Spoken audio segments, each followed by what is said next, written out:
Dans la U Arena, c'est un duel entre les deux derniers champions de France qui est à l'affiche pour clôturer la 15e journée du top 14.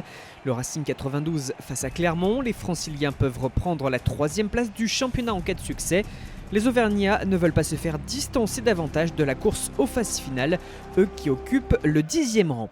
Le moins que l'on puisse dire, c'est que cela démarre très fort. La première situation des Racingmen sur cette touche avec un Léoné Nakarawa qui a décroché de cet alignement, permettant à Maxime Machenaud de percer le premier rideau pour mettre dans l'avancée. Le soutien de Ben Tameifuna pour porter le danger tout près de la ligne d'essai. Et le demi de mêlée ressort donc vers le 3e ligne qui s'arrache de plusieurs défenseurs pour marquer le premier essai du Racing, 7-0 au bout de 2 minutes. Après une touche, une mêlée pour lancer le jeu. Toujours Machenaud pour conduire ses avants.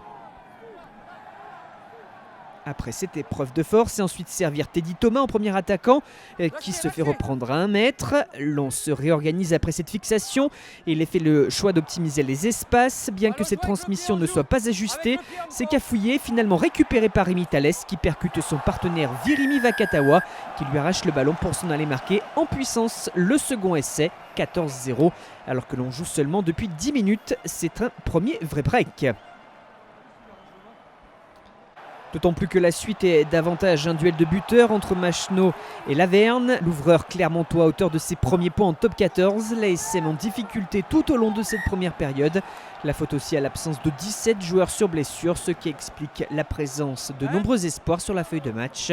À la mi-temps donc, cela fait 20-6 pour le Racing face à Clermont. En début de seconde période, les Franciliens enchaînent encore avec 2 essais de Kamicha, profitant d'un lancer en touche mal ajusté par les Auvergnats et d'un autre de Dimitri Zarvzeski à la conclusion d'un ballon porté. Les espaces se créent de plus en plus, comme sur ce ballon de relance. Une avancée de Sédaté Gomessa sur l'aile gauche, la volonté d'aller sur les extérieurs.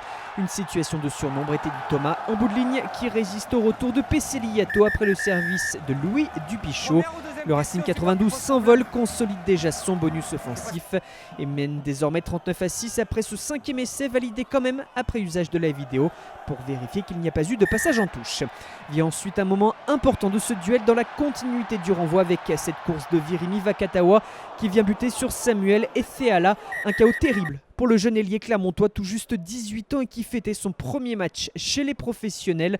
En voulant plaquer celui qui est son idole, il est victime d'un choc à la tête impressionnant.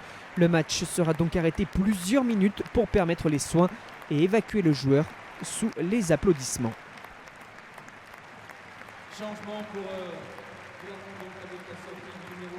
Le match se poursuit néanmoins même si les pensées de certains sont ailleurs et le Racing est toujours inarrêtable. Sur les largeurs, l'accélération de Marc-Andreu qui baisse la tête et ses appuis pour résister au retour et donner à Venceslas Loré pour le 6e essai. Un score fleuve de plus en plus dans ce choc qui n'en est plus vraiment un tant l'écart est conséquent, 46-6. L'ASM plus que jamais sous pression même si l'équipe est valeureuse pour essayer de sauver l'honneur. Ce coup de pied reste sur le terrain récupéré par Nakarawa, Thomas et en bout de ligne c'est Vakatawa qui s'arrache et résiste encore au retour de la défense. C'est la plus large victoire de la saison des Racingmen qui se profile, par conséquent aussi la plus large défaite des Clermontois, 51-6. Et ce n'est pas encore terminé puisque les Franciliens sont en supériorité numérique après le jaune contre Arthur Ituria pour avoir annihilé une occasion. Un mollo productif, un ballon arraché, une course dans la défense de Thalès. Et Henri Chavancy tire à fut et termine au forceps pour le 8e essai. Cela fait désormais 58-6.